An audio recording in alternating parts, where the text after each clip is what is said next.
রমজান আসলেই যেন বাড়ে নিত্যপণ্যের দাম। দ্রব্যমূল্যের ঊর্ধ্বগতিতে নাজেহাল হয় সাধারণ মানুষ। প্রতিবারের মতো এবারও তার ব্যতিক্রম নয়। গেল সপ্তাহে যেখানে বাজার করতে গেলে কিছুটা স্বস্তি মিলেছে, ঠিক রমজানের আগে সেই বাজারেই সবকিছু বাড়তি দাম দিয়ে কিনতে হচ্ছে ক্রেতাদের। আপনার বেগুন থাকার কথা 80 টাকা নাকি 100 টাকা নাকি 150 বললে, তো এই স্বর্ণের দাম ফেল হয়ে গেল না। শুধু আমরা বাংলাদেশে রমজান আসলে জিনিসের দাম বাড়ায়, আর জিনিস না থাকলে, প্রয়োজনীয় জিনিস যদি আপনার না থাকে তাহলে দাম বাড়ানো যায়, কিন্তু প্রচুর আছে, কিন্তু কমাবে না। আপনার বাধ্য তো নিতে হবে, আপনি খেতে হলে নিতে হবে না, কি করবেন, কিচ্ছু করার নেই। রমজানকে ঘিরে বেড়ে গেছে চাল, ডাল, তেলের দাম।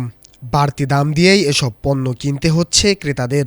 বিক্রেতাদের অভিযোগ, ব্যবসায়ী গ্রুপের সিন্ডিকেটের কারণেই বাজারের এমন দশা। বাহিরে আমাদের ভাইয়েরা, আমাদের নিজেদের লোকজন আছে, তো রোজার সময় ওদের দাম হাফ হয়ে যায়, আর আমাদের এখানে কয়েক গুণ বাড়ে। আমরা জনসাধারণ, আমাদের নিম্নবিত্ততা আছেই, এবং মধ্যবিত্তদের জন্য কষ্ট হয়ে যায়।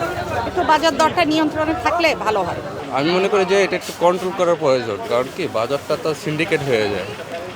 সিন্ডিকেটটা যদি একটু কন্ট্রোল করতে পারে, আশা করি যে ভালো কিছু হবে। চাল, ডাল, তেলের পাশাপাশি কাঁচা বাজারেও লেগেছে আগুন। 5 টাকার লেবু 80 টাকা, 80 টাকার বেগুনের দাম বেড়েছে 120 টাকা, 40 টাকার কাঁচামরিচের দাম বেড়েছে 3 গুণ পর্যন্ত। না, সবাই কিনে তো বাড়তি আর কত থাকবে, সবাই না কিনে তো কমই থাকবো, ওই কিনে দিকে তো দাম বেশি। সবাই যা লাগে তাহলে দেবো, লাগবে 1 কেজি লোক 5 কেজি, তো এমনি দাম বাড়ো। সবাই তো কম কম কিনলে আর বাড়ে না। আগে যেটা ছিল তখন 80 টাকা, এখন হয়েছে 100 টাকা, এবং 20 টাকা 30 টাকা প্রতি তরকারিতে বেড়েছে। আজকে বাজারের লোকজনের খুব সমাগম, বেশি লোকের সমাগম বললা ওরা দাম একটু বেড়ে যায়, দোকানদাররা দাম একটু বাড়িয়ে দিয়েছে। রমজানকে কেন্দ্র করে সবচেয়ে দাম বেড়েছে মাছ ও মুরগির। ব্রয়লার সোনালী জাতভেদে প্রতি কেজি মুরগির দাম বেড়েছে 40 থেকে 50 টাকা। অপরদিকে মাছ বাজারে ভিন্ন ভিন্ন মাছের দাম বেড়েছে কেজিপ্রতি 50 থেকে 150 টাকা। রোজার আগে সব জিনিসের দামে বাড়ছে। ব্রয়লার আগে বেচছি আপনার 150 টাকা, 140 টাকা, অন বেশি আপনার 190 টাকা, 200 টাকা। আর কক মুরগি আসলে আপনার 240 থেকে 250 টাকা, রোজার আগে বেচতেছি আপনার 290 টাকা, 300 টাকা।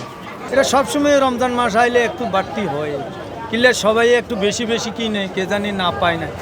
আসলে তো মালের কোনো সংকট নাই, যাতে 1 কেজি কিনে এতে 2 কেজি 3 কেজিও কিনে, এভাবে মালের দাম একটু বাড়তি থাকে। যাই হোক, সবচাইতে কথা হইলো কাঁচা মালের ফ্যাট না। আপনারা মুদি দোকানে যান, মাছের দোকানে যান, মাছেরও অনেক দাম। মানুষ মধ্যবিত্তের লোকেরা মাছ কিনে খাওয়া তো অনেক টাফ ব্যাপার।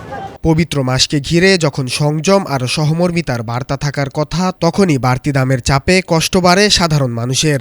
রমজানের আগে বাজার নিয়ন্ত্রণে কার্যকর পদক্ষেপ কতটা নেওয়া হবে, আর স্বস্তি ফিরবে কিনা সেই প্রশ্নই এখন সবার মুখে।